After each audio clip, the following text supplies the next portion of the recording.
गलती हो जाए। देखिए दोस्तों, पावर स्टार पवन सिंह का हाल फिलहाल में गाना आया था, जिस गाने का नाम था मेहरारू मिलल गाय। तो वो 1 नंबर ट्रेंडिंग लिस्ट में पहुंच गया है वो गाना, आप लोगों की कृपा से। तो उसी गाने का शूटिंग का ये वीडियो है, आप लोग देख सकते हैं इस वीडियो को।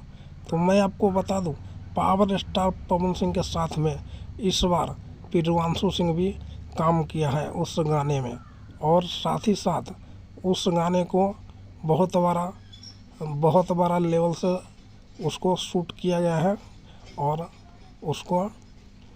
उसमें प्रियांशु सिंह भी काम किया है पहली बार पावर स्टार पवन सिंह के साथ में। तो दोस्तों, हमारा वीडियो कैसा लगा? अगर अच्छा लगा होगा तो लाइक कीजिए, कमेंट कीजिए, चैनल को सब्सक्राइब कीजिए।